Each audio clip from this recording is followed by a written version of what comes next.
Here we have two pilot watches with two distinct looks, the Rolex Air-King and the IWC Mark 20. One has a touch of colour, while the other is full of it. One is a little unconventional, the other is not. I'll be taking a closer look at their similarities and differences and compare how they stack up against each other. Here are the dimensions and specs. Both watches are coming in at 40mm and share 100 meters of water resistance with screw-down crowns, but differ everywhere else. The Air-King has a wider lug width at 21mm versus 20mm on the Mark 20, but the Mark 20 is longer at 49mm versus the Air-King's 47.3. In terms of height, the Air-King is slightly taller at 11.7mm against the Mark 20's 10.11mm, and in terms of power reserve, we get a big jump from 70 hours on the Air-King to 120 hours on the Mark 20. Taking a look at the dials, the differences are immediately clear. We get a clash of themes here, with the Air-King's quirky layout contrasting the more conservative nature of the Mark 20. However, it is a case of numerals versus numerals.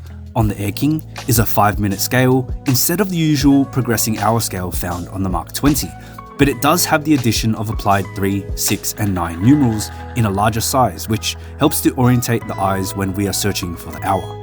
The Mark 20 doesn't deviate from a traditional numerical layout, but omits the 3 for a white date window, which maintains a balanced and flowing look while providing added utility.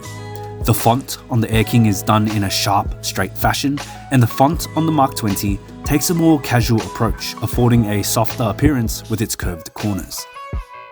Both dials feature a triangle marker at 12, with some subtle differences and significance. A triangle pointing down is found on the Air-King, signifying it as part of the Rolex professional line, and on the Mark 20 is an upward triangle with a dot on each side, a long-standing mark of a Flieger, which helps to provide legibility by showing the correct orientation of the timepiece. The reason why this is important is because both timepieces only feature Lume at their respective 3, 6, 9 and triangle markers and hands, excluding the seconds hand for the Mark 20. So having that differentiating factor can help in the dark, more so for the Mark 20 than the Air-King. But this could have been remedied by having Lume on every other numeral for both timepieces. The Lume on the Air-King is blue and the Lume on the Mark 20 is green, and when you put them side by side, it's clear that the Air-King's Lume is a lot brighter. The dials themselves present two different canvases, a black lacquered look on the Air-King and a sunburst brushed green on the Mark 20. The Mark 20 without a doubt stands out much more than the Air-King. Its dial is a real eye-catcher and its sunburst finish shows off the green so well. That being said, the dial on the Air-King works well with its composition, taking a back seat to highlight its quirky numerals and its little addition of green and yellow. While the Mark 20 places an emphasis on colour, the Air-King uses it as an accenting component, bringing interest to its dial. Both timepieces take advantage of their use of colour, and to me, both executions are excellent. The Air-King utilises a simple dial to accentuate its elements. The Mark 20 utilizes simple elements to show off its dial. Just like the dials, the cases on these timepieces are made to match. The Air-King takes on a familiar yet unusual form for Rolex, a plain bezel case with crown guards. The Mark 20 uses its iconic pilot architecture and cranks up the finishing. Side by side, we can see that the Air-King has the boxier look, incorporating straighter, sharper lines like its numerals, and the Mark 20 continues to adopt that softer appearance found from its numerals with beveled edges and sweeping lugs for a curvier construction. While the Air-King does incorporate polishing on the sides of the case and bezel, the brushing is what stands out the most and overpowers what little polish it has. The Mark 20, on the other hand, has more brushed faces, but the position of its polished bevel and shape of its bezel really works well to capture light and show off that finishing, making it look refined compared to the flatter, more tool-like look of the Air-King. Continue to the bracelets, and we find much of the same notion from the cases. A brushed oyster bracelet on the Air-King and a pilot-style bracelet with alternating brushed and polished links on the Mark 20. While the construction of the oyster bracelet is fantastic and its finishing is excellent, The bracelet on the Mark 20 takes it up a notch with its intricate links, featuring sleek beveled edges, just like the case. Not only that, the utility and functions within its bracelet is mind-blowing when you take into account how thin it is compared to the chunkier Oyster.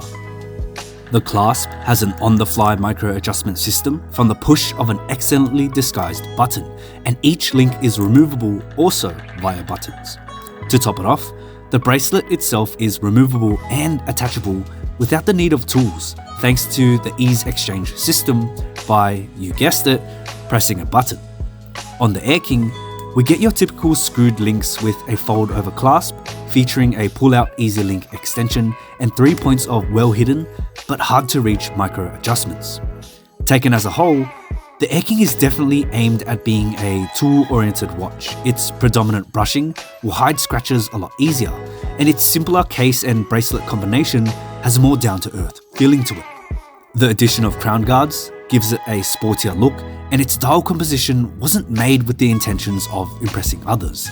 While the Mark 20 can certainly be used as a tool, it presents itself as a more versatile timepiece with a formal edge thanks to its polished components and attractive dial. Its multi-link and finished bracelet catches light with ease, and its color-rich sunburst dial pops so well on the wrist, both adding a touch of flashiness to the watch. On the wrist, the Mark 20 wears much better than the Air-King, thanks to the way its end links slope downwards.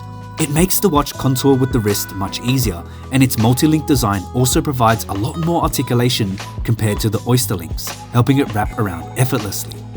The Air-King, while comfortable, has a bulkier clasp, and its flat profile in conjunction with the way its end links protrude can make it sit a little awkward on the wrist. The differences in thickness between the two is 0.9mm, and this plays a big role in making the Mark 20 feel substantially thinner.